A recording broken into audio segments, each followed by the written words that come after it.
So just very briefly about our cancer community of practice. We launched this in 2023 and it brings together delegates from a regional cancer education programme in London, as well as the previous general practice nurse community of practice in London. And we have colleagues regionally and nationally. And we see kind of real benefits in kind of working together. So across primary care, community and secondary, and generalists and specialists working together. And we've put together a blended programme of events to develop this community of practice. And we kind of really focus on working across organisational boundaries and collaborating with other people in other systems. So these are some of the topics we've covered this year through a mix of face-to-face and webinar-based events. And you can see today the topic we're covering is identifying and managing late effects in the community setting. And on the right-hand side here, you can see some of the topics we've covered in our previous years. So just a plug for our next face-to-face event, which is going to be in March on the 24th in a central London venue for London colleagues. And we've got a really good set of speakers lined up and we're going to be covering topics such as health equity and breast cancer. We're going to be looking at the Universal Care Plan for advanced care planning, as well as an interactive session on the use of digital technology and AI in cancer and primary care. So really exciting sessions and hope that some of you London-based colleagues who are here will think about coming along. And there'll be codes shared on the slides where you can sign up to our mailing list and get yourself booked onto that if you're interested. This is the evaluation form for today. And it's really great to see so many people on the call today, and we kind of need your help really. So the evaluation data is really helpful and really valuable for us. It helps us kind of both improve our webinars, but also I think really importantly, it's crucial to keeping the community of practice running as we seek out funding opportunities. So if you can scan this now and complete it before you leave the call, we'd be really grateful. We know once people leave the call, they're much less likely to fill it in. So really a plug to scan it now, have it open and just complete it before you come off. It'll probably take you 3 or 4 minutes and we'll share the QR code again at the end. So with no further ado, I'm going to hand over to our two brilliant speakers, let them introduce themselves and let's get on with the education for today. So over to Rhiannon and Laura Jane. Thank you, Sandra, and thank you everybody for joining us this afternoon. So I'm going to do just a brief introduction to myself and Rhiannon. So we're both speech and language therapists by clinical background, and Rhiannon's based in the North East London NHS Foundation Trust, where she's the HP professional lead and the clinical lead in speech and language therapy. And my clinical work is based at South Tyneside and Sunderland NHS Foundation Trust. And then the other kind of strings to our bows, I suppose, Rhea's an advanced clinical practitioner and head and neck speech and language therapy, and I've currently got an NIHR doctoral clinical academic fellowship.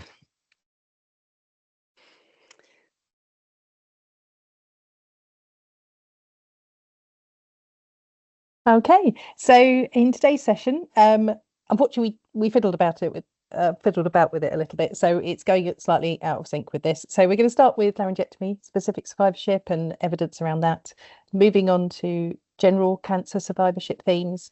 We'll be looking at what the research tells us around education and training in cancer care, and throughout the session there will be breakout rooms for you to contribute your thoughts and your experiences, and everything from those breakout rooms will be shared with participants after the session, so you'll all get access to the information that's collected today.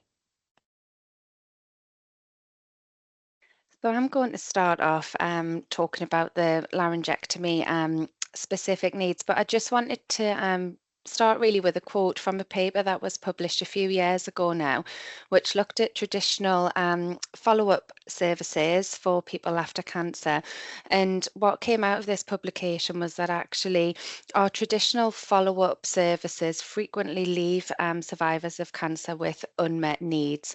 So I suppose our question was, well, what does this really mean for people who are living with cancer out in the community? So both myself and Rhiannon have done some patient experience research, as well as, some other literature that's out there about this topic in laryngectomy. So we just really wanted to highlight some quotes here to show the breadth and the range of complications and issues that people face in the community after their laryngectomy. So in the pink, the yellow and the green are some quotes from some of the interview studies that we've conducted. And in the pink, one of the participants is talking about an experience that she had with one of our district nurses. And she said that, she'd phoned her once for some of the things that she needed for a nebulizer, but she felt like that was a waste of time because they haven't got them. And they sent her a spacer out and she said, well, that's no good. I've got a stoma. I can't even put it over my mouth. And then the yellow quote is a participant in one of the studies who was talking about their experience and relationship with their GP. And they reflected on that emotional impact as well as the physical side of things. So they had said, it's devastating when GPs cannot help because they do not have the knowledge about laryngectomies. I had an infection and could not breathe, and it was made worse when my GP did not want to look into my stoma. And then somebody else has actually talked about the other complications, the other things that people live with in the long term. So really just highlighting the breadth of difficulties that people experience. So this person had said, it isn't just about the laryngectomy. It's about the teeth issues, the nerve damage, the swallowing issues, the loss of smell, the change in self-care, social and vocational changes. It is beyond helpful to have someone who understands that and prepares you for it. So as well as those kind of real life raw experiences, there has been a UK-based head and neck cancer survey. It's a little bit old now, but it just highlights that actually the problems are still the same even 12 years down the line. And this survey really highlighted the need for increased individualized post-treatment support, and people living with and beyond cancer actually want this support from community-based healthcare professionals because they feel that they're important throughout their cancer pathway. So then just moving on to a little bit about the clinician experience research. So actually, what is it that clinicians feel about laryngectomy care and their knowledge, skills and experience? So a study which looked at frontline emergency staff knowledge and skills really presented quite a stark figure of only 5% of those staff said that they were able to describe the anatomical difference between a tracheostomy and a laryngectomy. Now, that in practice could have real I suppose life-threatening consequences for people who are presenting to those frontline emergency staff. And equally, nurses in a study not that long ago, about 4 years ago now, this paper was published. 65% of nurses were reporting that they had access to inadequate stoma care training. So if the staff aren't getting the right training, then we can't support people's needs in the community. And this is what one of the findings from the survey was actually there needs to be better information. Community healthcare professionals need that to be able to support people and their families better. So how do we go about doing that is one of the questions. So hopefully you got the link to this Menti before today, but there's a QR code on there if you didn't, and hopefully I should be able to pop it in the chat too. This is just a quick, I think there's 5 questions just to find out a little bit more about you, what your experience is of laryngectomy and whereabouts you're based in your role. So I'll just give everybody a minute to click on to that, and then I'll stop sharing and switch over to the Menti.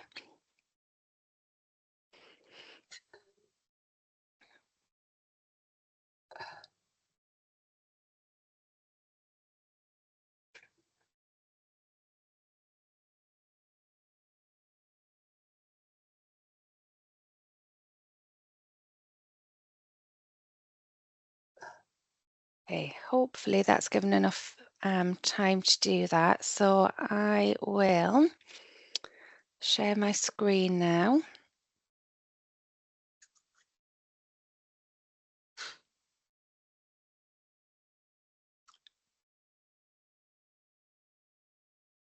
And hopefully people can see the Menti there. That looks like it's working.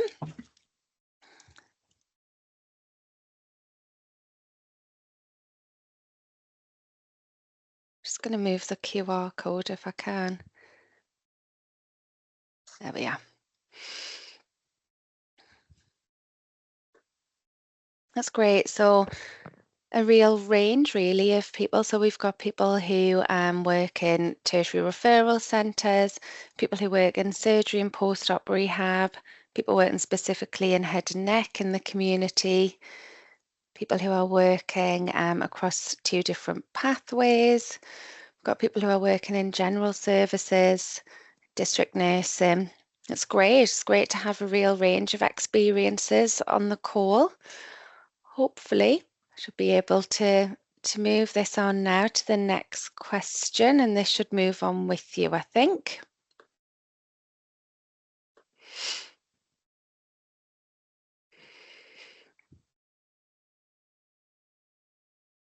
Okay. So most people at the minute on the call look like they're in community or primary care. And some people working in the acute settings in either cancer specialist roles or non-cancer specialist roles, and some cancer specialists in community and primary care as well. Okay, brilliant. I shall move on to the next question. So do you have access to training in cancer survivorship? And what does this look like for you? So you can put, as much or as little information in there as you want to, really. It's a common theme coming through that there doesn't seem to be access to that training. Somebody who's been along to some ad hoc webinars and literature, not much information when people have went to some training and some local hospices. Okay, that's really interesting actually, and fits with what we've been talking about this afternoon, sorry, already, and what's in the literature.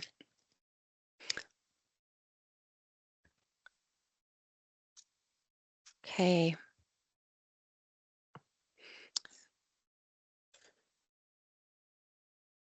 And we'll just move that further along in the interest of time, just to the next, the next question. So do you have any experience of laryngectomy care?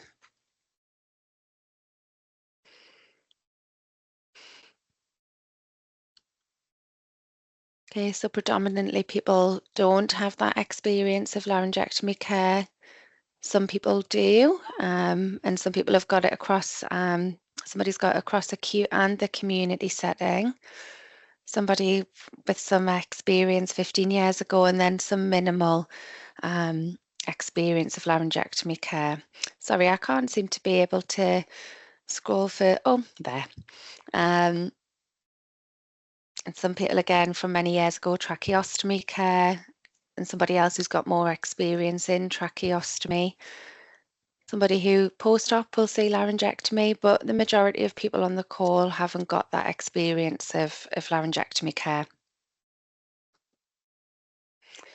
And I think this question might be the last one, or there might be one more after this, but whose job do you think it is to provide support to people after laryngectomy at home? And be as honest as you like. It'd be really valuable to gather your views on this. Yeah.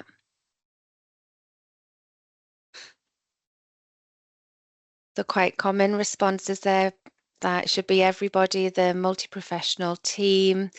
District nurses have popped up a few times there, some specialist respiratory physios, MDTs, but no, that isn't available in most places.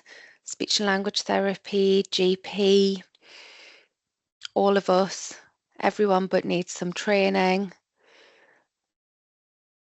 Yeah, so a lot there of similarities across the responses with that strong MDT approach to supporting people after laryngectomy. But yes, it's important to have that confidence as the patient shouldn't be the expert. So looking maybe at a sole practitioner to be commissioned. And that rings true actually with what some of the patients say is that, they feel that they're the expert, but they don't want to be. They want the healthcare professionals to be the expert.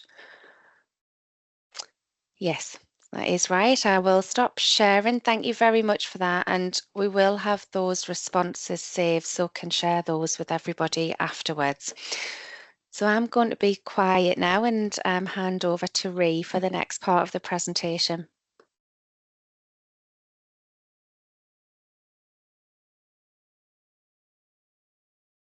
Okay.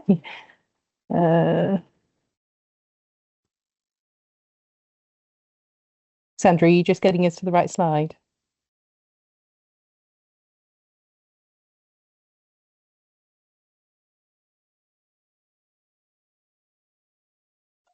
That's where we were. Great, thank you. Okay, so moving on now to research around more general cancer care. So in the research that's been done with people working in primary care around their experiences of providing survivorship care, the factors that are cited as obstacles to providing good quality care is around clinical competence and experience, and then time constraints and workload. And if you look at the evidence base looking at how frequently primary care practitioners are involved in particular cancer pathways, you can see that actually there's three main ones that pop up. And even then, there aren't that many people citing frequent involvement in those pathways, which is going to affect their clinical competence and feeling of skills and knowledge if they're not routinely involved. And that then is seen in other studies looking at clinician confidence. So fairly low levels of people feeling confident in identifying and managing both the psychological and physical effects of cancer and its treatment. That said, in a survey of primary care practitioners, 86% felt that implementing personalised care plans and supporting people with surveillance and dealing with adverse events after cancer treatment was very much a part of the primary care role. But in the studies that have looked at what that role might look like in a bit more detail, both in nurse-led care and GP-led care, they've really focused very much on the specifics of individual cancer pathways. They've not really spoken to the broader common survivorship themes that exist across cancer pathways, and they've not really looked at how cancer survivorship interacts with other comorbidities, which, considering the majority of cancer patients are actually quite elderly, that is quite a big gap in the literature. But there has been the suggestion that any training that's provided should be looking not just at specific cancer pathways, but at broader survivorship care.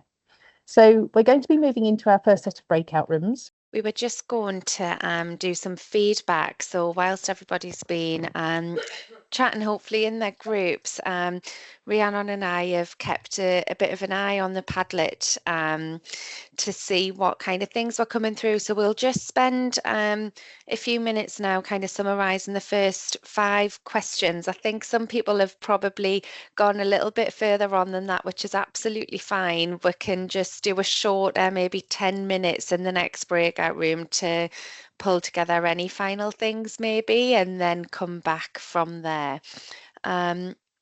So Rhea, I don't know if you want to take control of the slides for this part, but I can start off on some of the feedback from the Padlet. So the first question that we asked was around, how is training delivered, by what method, time period, duration, who does it, and what are the topics? So the things that really have come through from having a look over that. So there's a mix really of ways that people access training. So there's face-to-face, e-learning and online training, supervision, webinars. Some people talked about lunch and learns and study days. People talked about training that they might access in the acute setting and then apply those to community. And they might see things happening in the acute and try and apply it across to secondary or community care, but felt that actually it's not specialist, and it's too specialist for that. It doesn't really apply to those settings. A lot of people have done self-directed learning. People talked about actually there isn't any standard training, particularly in the sphere of cancer survivorship, and often that cancer survivorship training isn't prioritised. So I'll hand over to Rhiannon for the second question. Thanks, Laura Jane. Yep, so the second question was around what trading you've sort of encountered and what seems to work well, what works less well. We were sort of secretly hoping that someone might have come across a really outstanding training program that would tell us what to do, but unfortunately not. So the things, generally speaking, people said they thought face-to-face worked better than online, but there was one comment from someone working in primary care that actually said the opposite, that actually online is more accessible for them. There was people felt that having case studies or a step up from that, actually having patients be part of delivering training and making it very much practical, very interactive, is much more helpful than sort of drier passive learning methods. An opportunity to make contacts for future discussion, future support, maybe a bit of ad hoc supervision now and again, and access to resources that can be used in different settings. And then coming back to the idea of that whole patient contact side of things, so looking at shadowing opportunities and real on-the-job learning. That learning should be delivered by specialists, and that it needs to be really well advertised. And somebody did mention using the voluntary sector to support delivery of training. So back to you, Laura Jane. Yeah, so I'll just whiz through some of these because I'm aware we've got some more information to give you as well and want to make sure we've got some time to share that with you. So barriers were quite common things that people talked about. So staffing pressures, juggling specialities, time, access, services being spread across multiple different settings, trying to find the right course, lack of protected learning time, and issues often with IT and technology as well, and needing more than one session to develop a competency. Facilitators were less than the barriers, but still some there. So things like mandatory training, protected learning time, mailing lists, working at different trusts, and trading knowledge between the different sectors. So having that shared learning opportunity and that reciprocal benefit, really. Ray, over to you. Oh yeah, I am on mic. Okay, so at the team level, people were saying fairly similar stuff. So a lot of the comments in on the Padlet were around that. Actually, it's fairly similar barriers. Some extra bits come in around things like trying to schedule team working patterns can complicate implementing training, and lack of sort of coordination between community and acute also gets in the way. So that's sort of a higher level issue around implementing training. Back to Laura Jane. Yeah. So the final question in this section, so number 5, was about that kind of organisational system level. So similar things: time, clinical pressures, funding, having protected study leave days, a lack of autonomy, over actually what training you access. So maybe being directed from higher up as to what training you should do. Maybe lack of communication from organisations about what the strategic aims of organisations are, and a lack of focus on survivorship in the community. So some really interesting points there, some food for thought, definitely. And we've got another breakout room after this bit, which we'll spend less time in. So I just wanted to share with you the outcome of the first part of my PhD, which has actually been looking at identifying and critically reviewing the existing laryngectomy education and training packages for healthcare professionals. And we looked at this with a lens of education and training which could be applied to community settings, so training that potentially GPs, district nurses, practice nurses, pharmacists could access. So I used an environmental scanning method, which means that you don't just look at the published evidence that's out there. So you have a wider remit of resources that you can include. So I included things that were out there in peer-reviewed literature, but also resources that were available on X or Twitter, resources that came up from Google searches, targeted websites, and also from people that we thought were key informants, so people that we knew who had developed education and training and wanted to find out what their experience was, what worked well, what didn't work well, etc. And we've got a strong patient and public involvement group as well, who really directed what we should be looking at from their perspective in terms of what the education and training packages have in them. So in a nutshell, we screened 6,655 resources, and out of those, 49 were eligible for inclusion. A lot of them that we didn't include very much focused on tracheostomy specifically, so we didn't include those. And what we found was that in those 49 resources, there was a real wide variability in the level of laryngectomy specific content.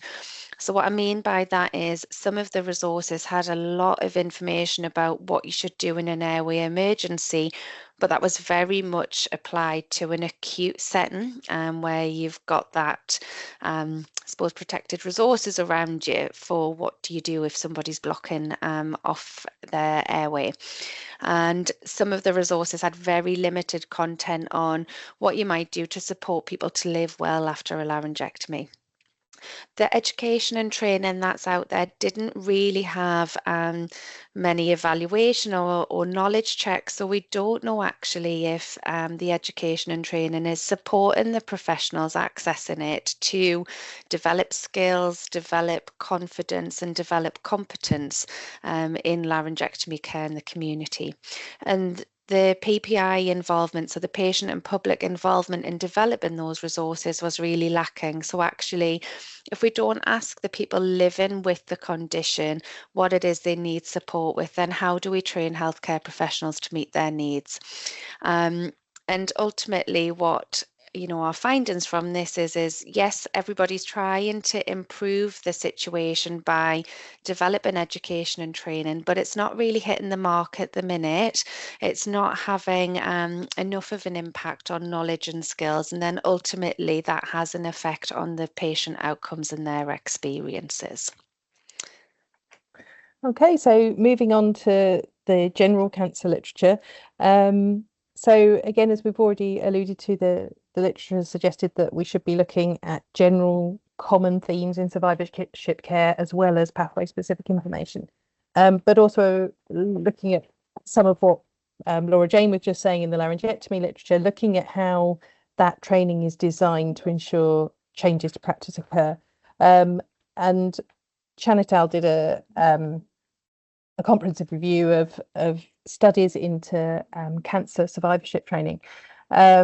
And they said only 2 of the studies had looked at whether their training changed practice at all. So whether the professionals that were reporting on the training actually did change their practice as a result of the training. And only 3 studies considered the impact of changes in practice on the actual patient care received from the patient perspective. However, those studies didn't deliver any kind of evidence to back up what they were claiming. So we actually have no studies to tell us what sort of training actually ends up changing the patient experience of care at the point of care delivery, which is the point of think what we were going to do is just feedback again from these questions. So questions 6 to 9 from the breakout room. So I'm doing Me the first. yes, it's I you was doing first, 6. Ray. I think You're it is, doing yeah. 6. So I'm still looking at 8. There's so much information in there. So looking at the system level, what are the gaps? What prevents us from implementing good quality survivorship care? So integrating our expert patients into supporting with care and supporting people coming through. We're not very good at it. Lack of clear pathways and communications, particularly from acute into the community. The pressure to discharge from acute to community, meaning that it isn't a well-planned discharge from a community perspective. In district nursing, a lack of time, having very large caseloads, a very wide variety of people. So in terms of sort of skill sets, not just cancer patients, which makes it very difficult. And then a lack of care plans or detailed care plans coming from acute make that even harder for your district nurse to then be implementing. Questions over ownership of supporting patients. Whose responsibility is it? Because if it's everybody's, then it becomes nobody's. And so no one takes the lead and the patient is left in the middle trying to sort things for themselves. Barriers around resourcing and staffing. And then patient readiness for support at particular points. So I think, you may have had training. I think somebody said, you've had training, you know what you're supposed to do, but actually the person isn't psychologically ready for what you're wanting to offer. The answer to that is then you need to come back at a later date and offer it at a later date. But are our services set up to enable that kind of flexible long-term support to people? Over to you, Laura Jane. Yes. So I'm feeding back on the so what, so why is this important? And lots of things in there about the patient. So quality of life for the patients, improving care, improving education, making sure that people don't feel abandoned, and that people are accessing patient-centered care. People talked about on a more personal level, improving themselves as clinical staff, making sure that they're continuing to have access to better education, making sure for the patients that there's a holistic approach, and that their perspective is incorporated as well. And then finally, with patient-initiated follow-ups, there needs to be more community support, but at the moment that's not happening. Lovely. And back to me, I'm still reading the stuff in number 8. So what do we need to do to make good survivorship care happen? So awareness of training and the services that are available so that we all know what's out there and what we can access, clarity of pathways with clear roles and responsibilities. Much more cross meetings across acute and community. Someone was saying, just like the COP, that we need to be working much harder to make sure that services are led by patient experience, not clinician expertise necessarily.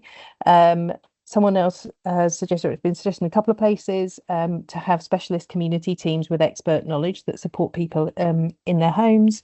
Another suggestion similar to that was a centralised resource at a borough level to support people. So again, that idea of having a sort of specialist cancer survivorship support team of some description in the local area. And then a little bit around sort of information around what could be going into training. So looking at motivational interviewing and coaching and mentoring skills for staff to support patients as they navigate getting well again after cancer and living with the long-term effects. That was it.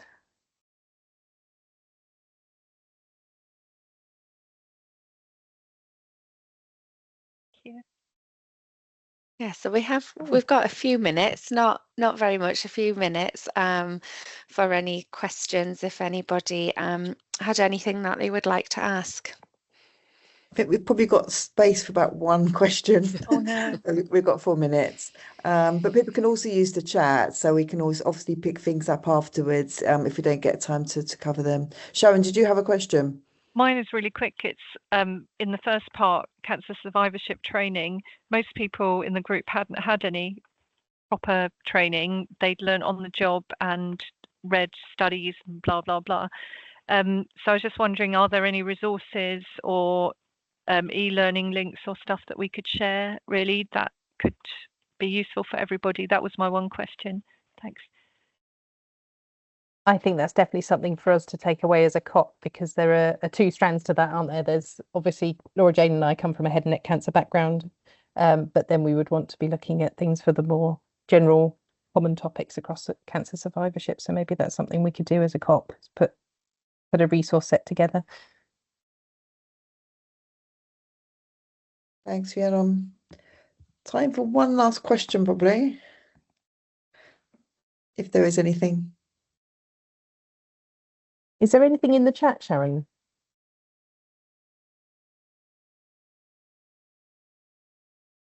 Okay, Sinead has got a hand up. Sinead, do you want to go ahead? Thank you. I'd be interested to know, do you feel that there's a role of kind of cancer alliances in coordinating and sharing some of this information around survivorship care, and or are you aware of specific cancer alliances that have good information on survivorship care, whether that be training or resources for professionals? I think South East London have been doing work on this, and one of our steering group is part of the South East London Cancer Alliance, so we could find out more information about what they've been doing. But I think it's a bit patchy as to what different alliances are doing in that sort of area. Yeah, that's interesting you mentioned South East London, because I'm aware of CLCH having a really good website and seems to have loads of stuff on there, but I don't know them well enough to know, but I'm not aware of other people doing similar things. So thank you.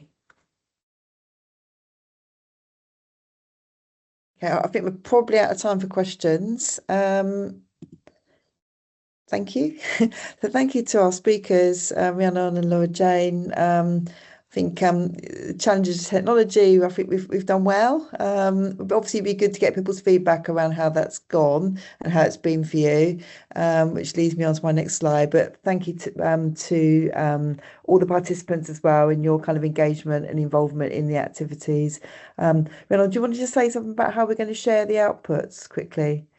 Yes, so we did say we would share everything on the Padlet and from the Menti with everyone who's on the call, so that you can use the information to go away and inform what you do and training that you might want to develop and how you might want to work with your system and reach out to partners in your area. So we'll make sure that we send that around to everyone who has joined the call today, so that you can make use of it too. Yeah, should be able to download that as like a PDF file that you'll all be able to have access to. And I was just going to add, if anybody is interested in being involved in any workshops specific to laryngectomy, I'll be looking at that next year, really, as part of my PhD. So my contact details are on there. I'd love to have a wider representation from different professional backgrounds, different settings. So please get in touch. And I've seen there are various messages in the chat around people saying, can we get in touch about whatever? Please do. Yes. We'd love to hear from you. Yeah, we'll be sending the slides out, and they'll have contact details on them for Rhiannon and Laura Jane. So anything specific you'd like to pick up with them, please do. So lastly, just to close the webinar, because it's 2:30, we need your feedback. So we're particularly keen to hear about how it's gone today, what you thought about the breakout rooms, how you found the use of technology, because it's a little bit different to what we've done before. So we're really keen to get your feedback on that. So please do just spend 3 minutes, 4 minutes maximum. The slides haven't moved on, Sandra. Can you move the slides on so we can see that? on the right slide Thank you. now. Yeah, Yeah. yeah. No Sorry, worries. I've moved it on. Sorry, it's So me yeah, that's got the use the QR now, and then you can take you through to the quick survey. So we really appreciate your feedback. So thanks everyone. We'll share the link to the video once it's been edited, and slides will be out quite soon. And thank you for everyone for attending today and your interaction and involvement.